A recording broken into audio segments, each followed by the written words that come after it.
electrónica del spin. Él es físico egresado de la Facultad de Ciencias de la UNI. El doctor Rojas no está programado, pero dada la importancia de su charla, queremos que en la sala de inauguración, previa a la inauguración, dé su conferencia sobre un aspecto muy importante de la tecnología. Muchas Adelante.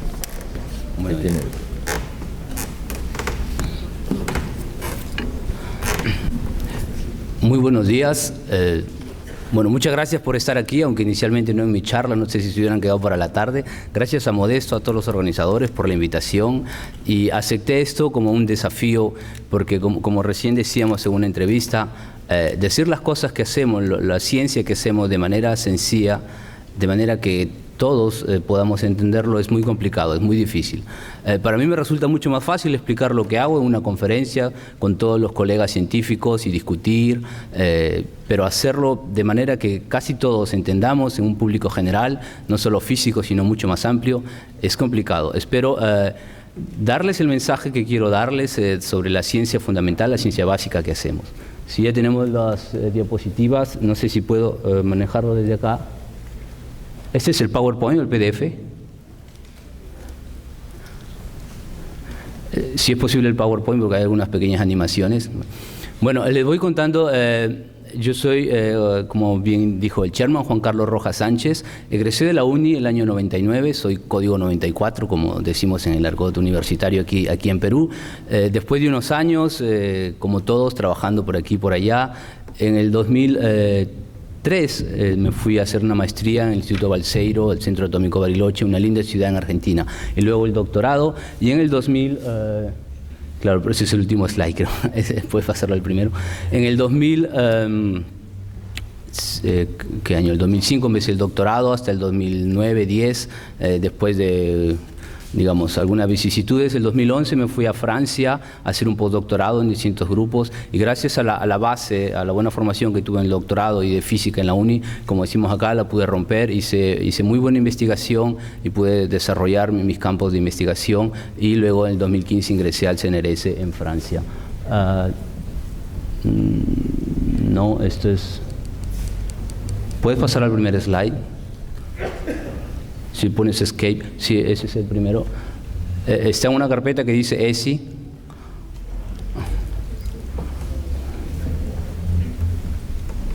Hay un archivo PowerPoint y un archivo PDF, es el PowerPoint.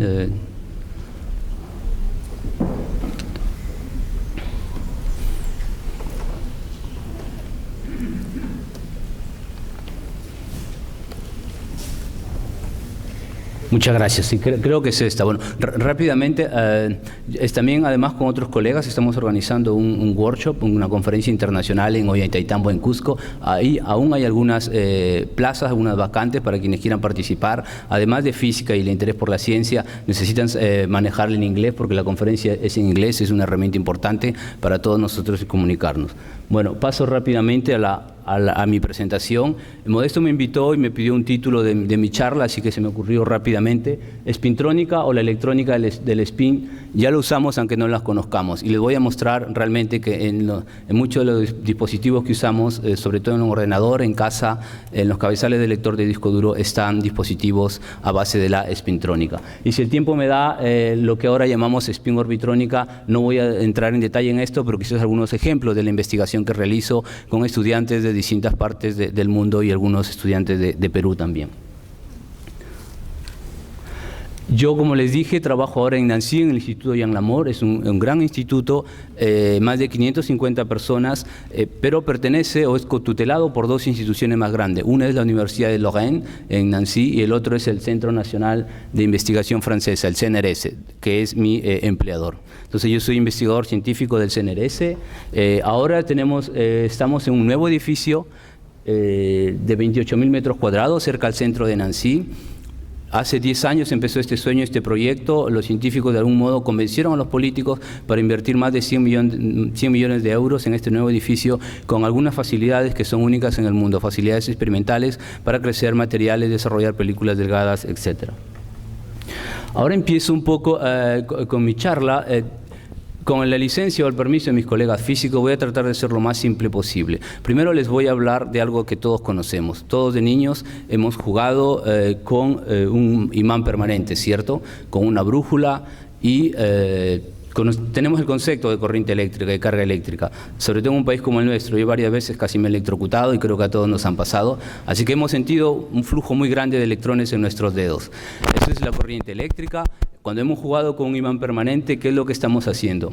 Lo que estamos haciendo es, como está esquematizado aquí, con un imán permanente es manipulando algunos materiales que tienen cierta propiedad, materiales llamados magnéticos o ferromagnéticos.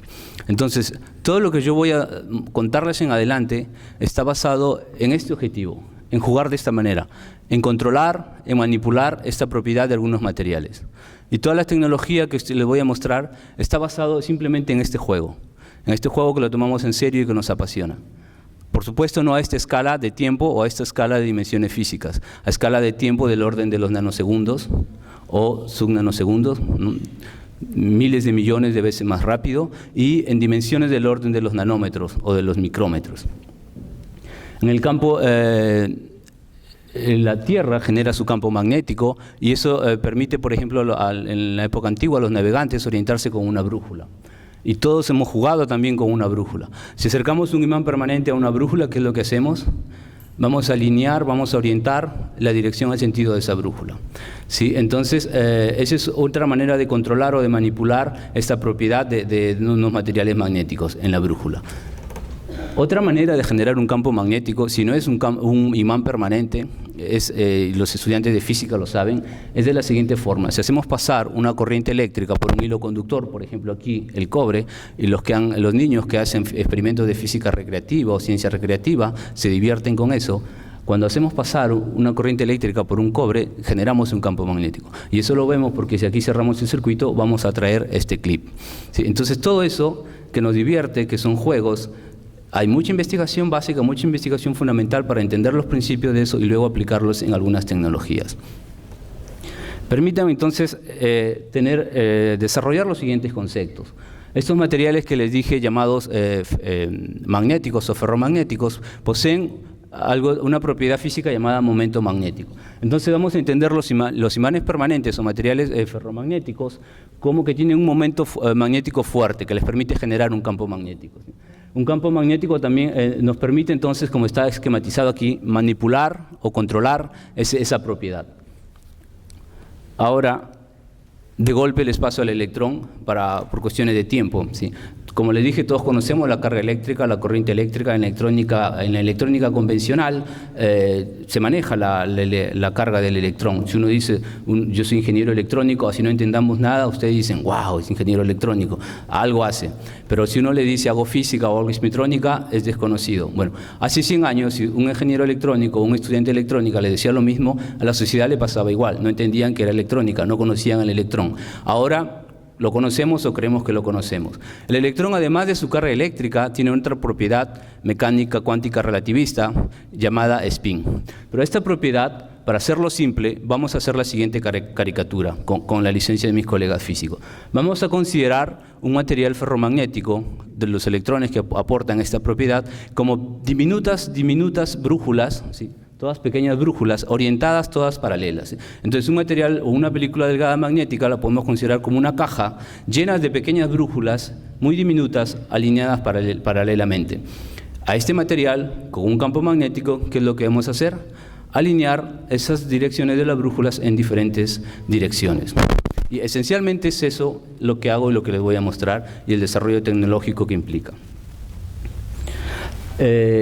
Voy a tomar, yo como la publicidad que me hizo Modesto, colaboro bastante con Albert Fer en París, que trabaja en Palaiseau aún, y cuando le comenté que tenía una charla de divulgación, él amablemente me envió su presentación, así que he tomado algunos slides o he adaptado algunos de sus slides en las siguientes diapositivas.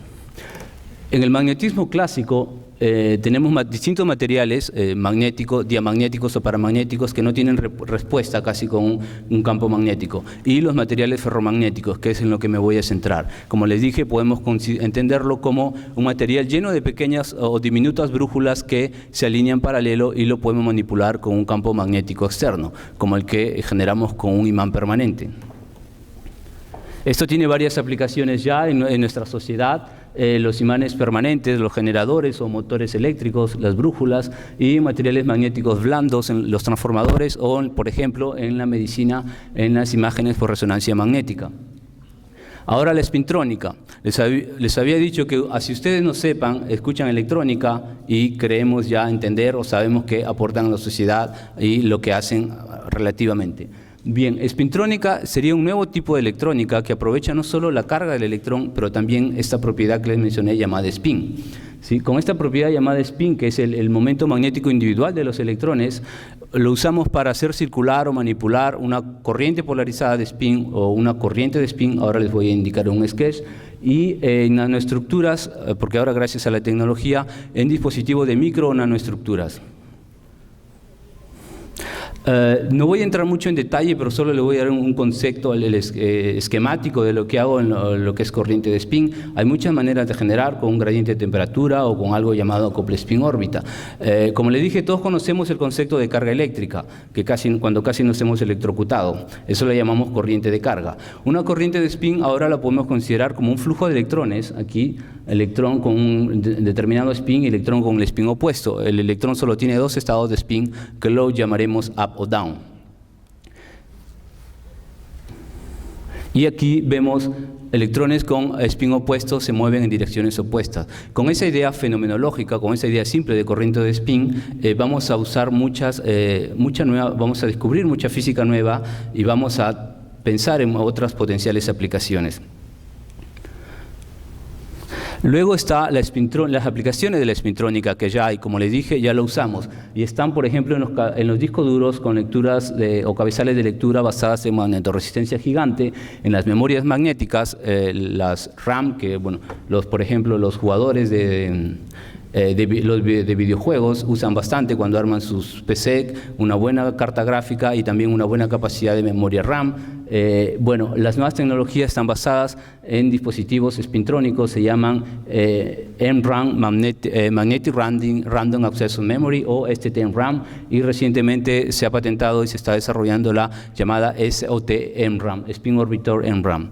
También hay nanodispositivos, osciladores de radiofrecuencia, lo voy a mencionar brevemente al final, y que esto da base a componentes neuromórficos que se está desarrollando, está en vanguardia estos días desde el punto de vista de hardware. Y otras entidades, otras pseudopartículas magnéticas llamadas escarmiomagnéticos, donde se explotan algunas propiedades, algunas interacciones físicas, y gracias a esta textura de spin, estos escarmios pueden servir para escribir, para leer y almacenar la información. Y me complace saber que recientemente un grupo en la Facultad de Ciencias de la UNI ha empezado a trabajar en este tema, desde la parte teórica, desde el punto de vista de cálculo y de simulación. Voy a pasar a la parte que quizás recuerden de esta charla. Muchos están descansando o están ahora grabando con su celular o tomándose fotos o avisándole a sus compañeros, digamos que aburrí esta charla, ya quiero que termine, etc. ¿Qué es lo que estamos haciendo? Generando información, ¿sí? Hace 5 años era menos, hace 10 años era mucho menos. Bueno, sepan que hasta el 2012, ¿sí?, de los 2 años anteriores se creó el 90% de la información desde el inicio de la humanidad. Y desde el 2003, ¿sí?, cada 2 días generamos la misma cantidad de información. Por supuesto, eso ustedes lo entienden, ¿no? Cada día están tomándose selfies, viendo videos, generando videos, etc. Todo eso genera información que se necesita almacenar en algún lado, y eso es, aunque ustedes no lo sientan o no lo vean, necesita energía, mucho consumo de energía. Todos saben, sobre todo nuestras madres, nuestros padres en casa, en promedio más o menos al mes, cuántos kilowatt o megawatt hora consumimos en casa, ¿verdad? En promedio nosotros de repente unos kilowatt hora, eso lo multiplican por el número de casas o de viviendas en una ciudad mediana, pueden ser gigawatt hora, o en una ciudad grande como San Francisco, que en el año 2015 consumía 5.8 terawatt hora. 5.8 terawatt, este es un 1 seguido de 12 0, si es que estoy correcto. Bien, ¿saben ustedes cuánto de energía consume una búsqueda en Google? Claro, ustedes ahora pueden rápidamente agarrar su smartphone y poner la pregunta, ¿cierto? Bien, 30 búsquedas de Google consume la misma energía que hacer hervir un litro de agua, para que tengan una idea. Y todo el emporio, toda la empresa Google, en el 2015, consumía 5.7 terawatt por hora. Casi la misma cantidad que consumía toda la ciudad de San Francisco. O sea, es para que tengan una idea de la inmensa cantidad de energía que se necesita para toda esta tecnología de la información. Y eso esencialmente en sus centros de datos, ¿sí? Porque todos ustedes lo que buscan o lo que almacenan, etcétera, se almacenan en algún lugar, en algún servidor. Para almacenar eso son en clústeres, todos basados en electrónica, y los estudiantes de física saben que cuando hacemos pasar una corriente eléctrica en un circuito, en un cable, por ejemplo de cobre, ¿qué es lo que generamos? Además de la corriente, disipa calor.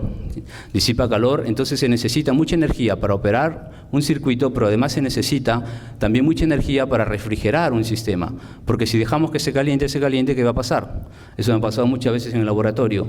Uno va a quemar, uno va a destruir su dispositivo, sus instrumentos.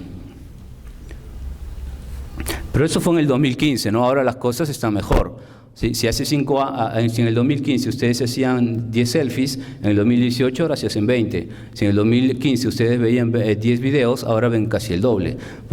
Y buscando esto encontré ayer, en el 2018 Google reportó que ahora consume 10 terawatt hora. Es casi el doble de lo que consumía solo en el 2015. En apenas 3 años el consumo de energía se duplicó.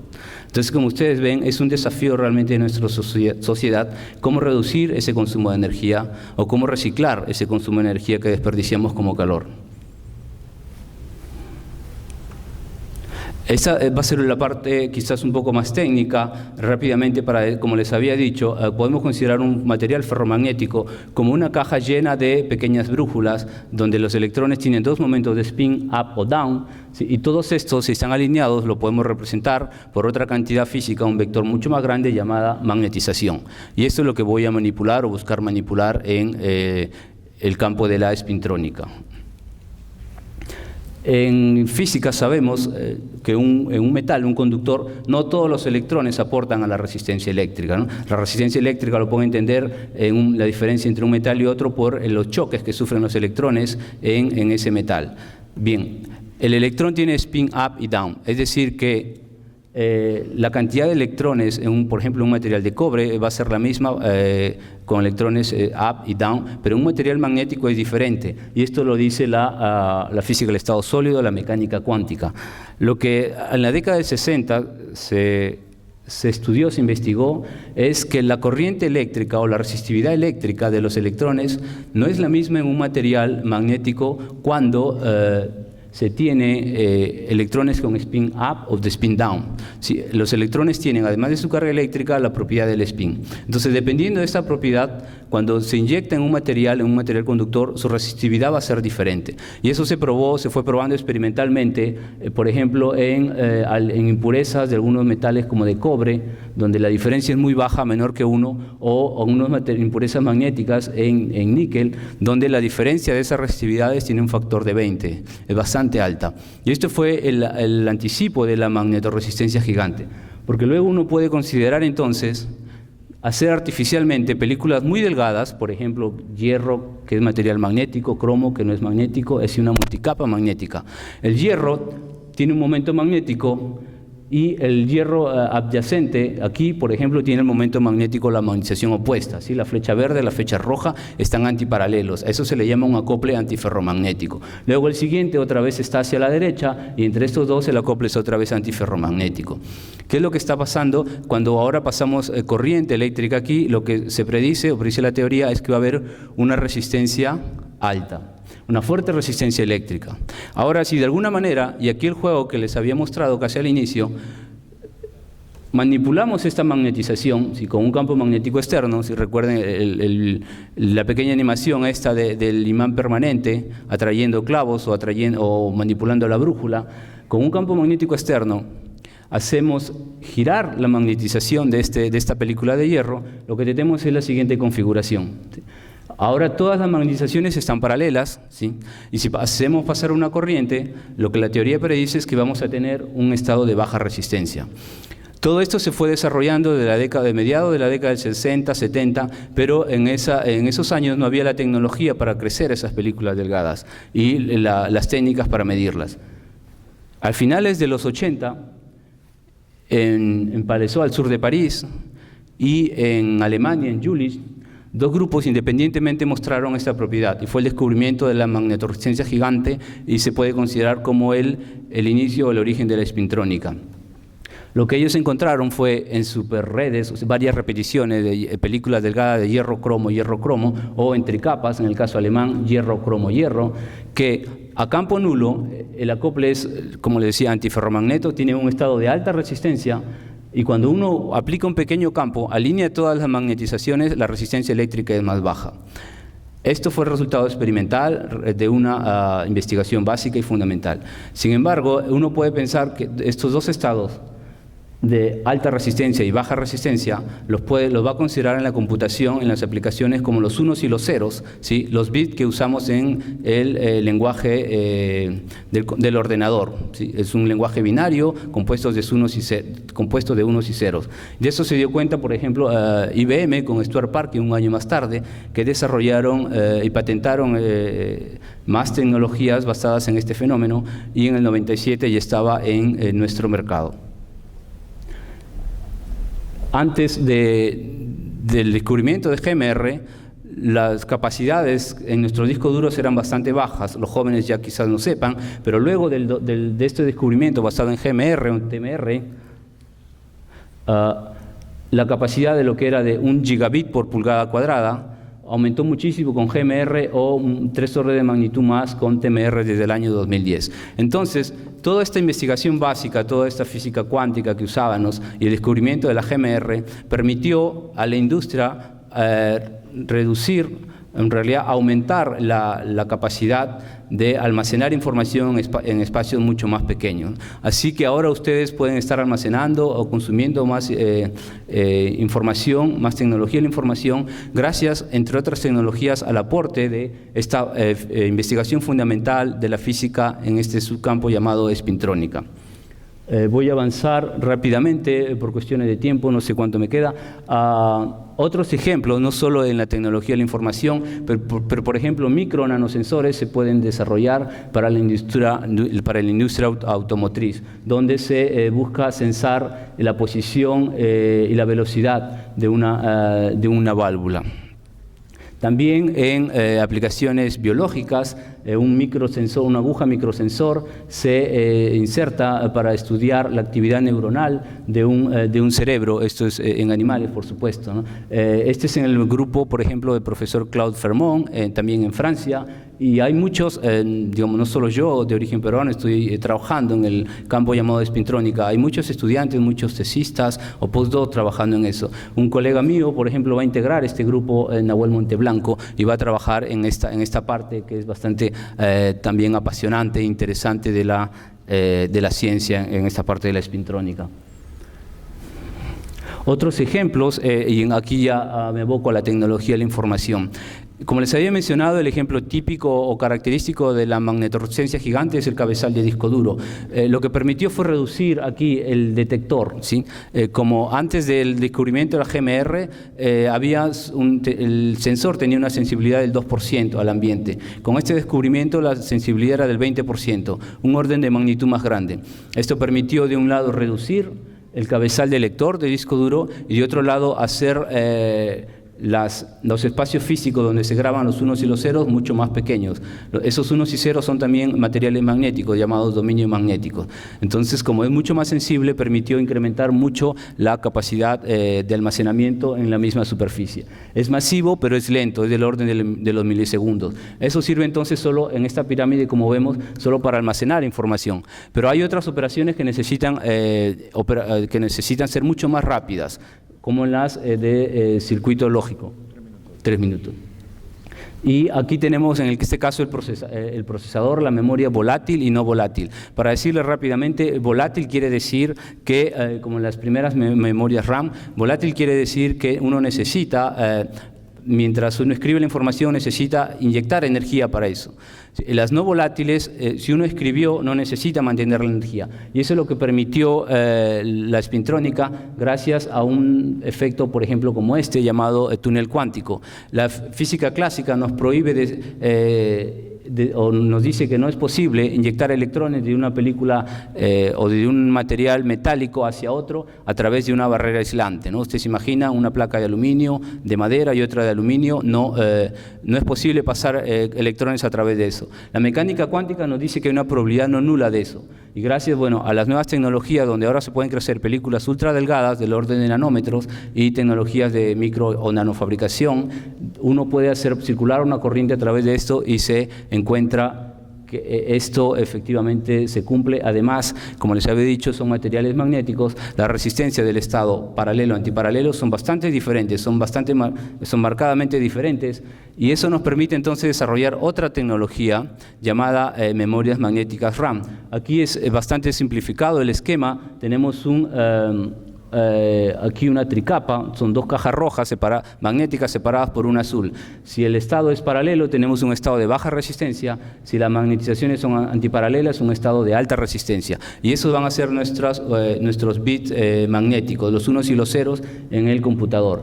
La primera generación lo que empleaba era la manipulación de estos para la escritura de estas capas magnéticas con campo magnético externo. Y ese campo magnético, como les había dicho al principio, si hacemos circular una corriente eléctrica en un cable de cobre, genera un campo magnético. Estas pistas aquí, en la parte superior e inferior, son pistas de cobre. Uno hace pasar corriente y uno puede tener distintas configuraciones de campo magnético para manipular la magnetización de estas unidades. Esencialmente es eso. El mensaje que entonces les dejaría es, nos divertimos haciendo esta investigación. Hay potenciales aplicaciones para la tecnología, pero lo que hacemos es investigación básica. Lo que buscamos es entonces diferentes materiales, diferentes maneras de manipular esta magnetización. Nuevos fenómenos nos llevan a otras perspectivas. Lo que uno busca cada vez es, para aplicaciones potenciales, es reducir ese consumo de energía. Aquí es con campo magnético, luego se descubrió con corriente eléctrica es posible manipular eso. Eso es llamado spin transfertor, no voy a entrar en detalle, pero aquí en vez de usar un campo magnético externo, se usa una densidad de corriente bastante alta. Entonces los electrones que salen de la primera capa magnética se les llaman polarizados en spin. La primera capa magnética hace el trabajo de un polarizador, y esos electrones van a ejercer un torque en la segunda capa magnética y eventualmente van a invertir o conmutar la magnetización de esa segunda capa magnética. Entonces todo se reduce a un juego entre tener estado paralelo o estado antiparalelo, los unos y los ceros en las memorias magnéticas, en esta tecnología de la información.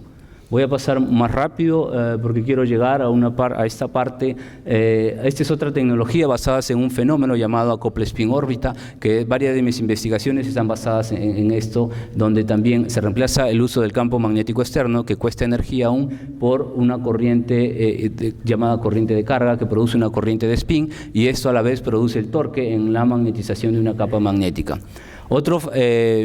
No solo es en esta parte de la tecnología de la información, otros dispositivos espintrónicos, como les había dicho, un pilar, por ejemplo, una tricapa magnética, barrera magnética, son los nanoosciladores o STT nanoosciladores, que emiten señal de radiofrecuencia. Si uno envía acá una corriente eléctrica en este esquema de dispositivo, no necesariamente va a conmutar o va a invertir la magnetización de la capa superior. Lo puede hacer oscilar o precesar a frecuencias de microondas o radiofrecuencias. Y eso sirve para distintas tecnologías.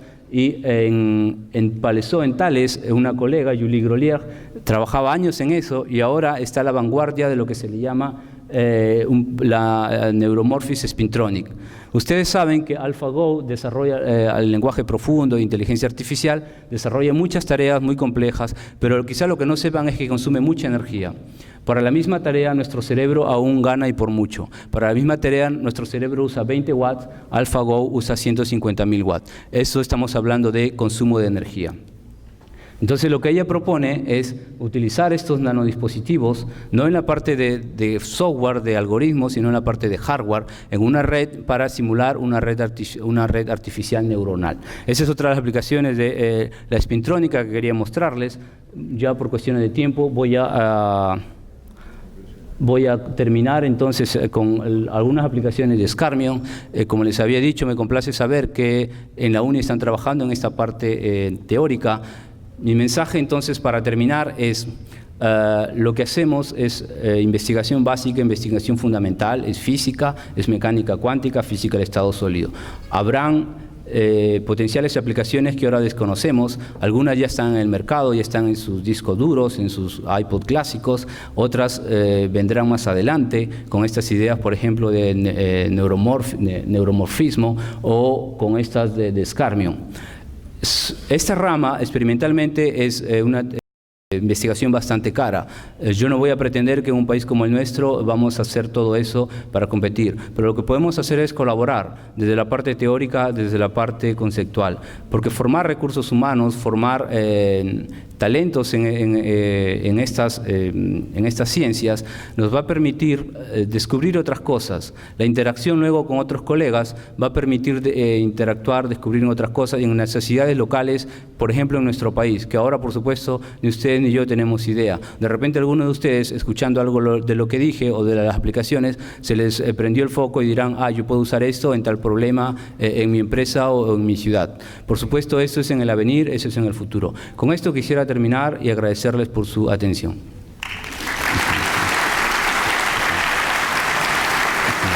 Al centro, por favor. Agradecemos al doctor Juan Carlos.